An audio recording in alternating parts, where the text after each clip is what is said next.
روم کے ممالک کے جو فوج امام مہدی کے مقابلے کے لیے شام میں جمع ہو جائیں گے، ان کی فوج کے اس وقت 70 جھنڈے ہوں گے اور ہر جھنڈے کے نیچے 12 ہزار سپاہی ہوں گے، جس کی تعداد 8,40,000 ہوگی۔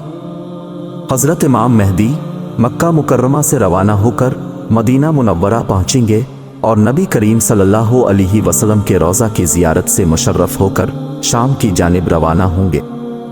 دمشق کے پاس آ کر عیسائیوں کی فوج سے مقابلہ ہوگا۔ اس وقت امام مہدی کی فوج کے 3 گروہ ہو جائیں گے۔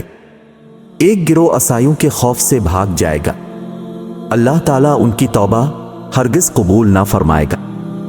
باقی فوج میں سے کچھ تو شہید ہو کر بدر اور احد کے شہداء کے مراتب کو پہنچیں گے، اور کچھ اللہ کی مدد سے فتیاب ہو کر ہمیشہ کے لیے گمراہی اور برے انجام سے چھٹکارا پائیں گے۔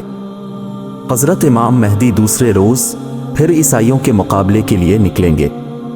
اس دن مسلمانوں کی ایک جماعت یہ عہد کر کے نکلے گی کہ فتح کے بغیر جنگ کے میدان سے واپس نہیں آئیں گے۔ یہ جماعت سب کی سب شہید ہو جائے گی۔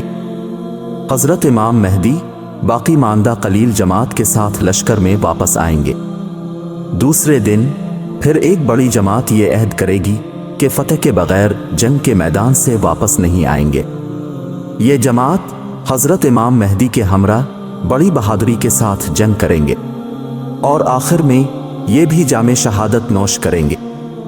شام کے وقت امام مہدی تھوڑی سی جماعت کے ساتھ واپس اپنی قیام گاہ پر واپس تشریف لے آئیں گے۔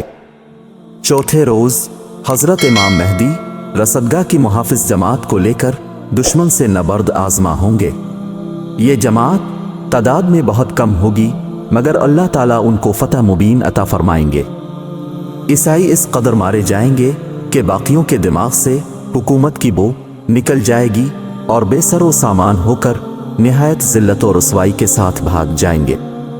مسلمان ان کا تعاقب کر کے بہت ساروں کو جہنم رسید کر دیں گے۔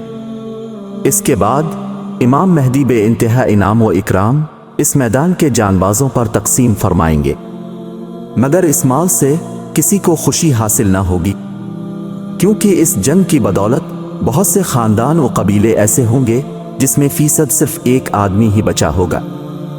اس کے بعد امام مہدی بلاد اسلام کے نظم و نسق اور فرائض اور حقوق العباد کی انجام دہی میں مصروف ہوں گے اور چاروں طرف اپنی فوجیں پھیلا دیں گے اور ان مہمات سے فارغ ہو کر فتح قسطنطنیہ کے لیے روانہ ہو جائیں گے۔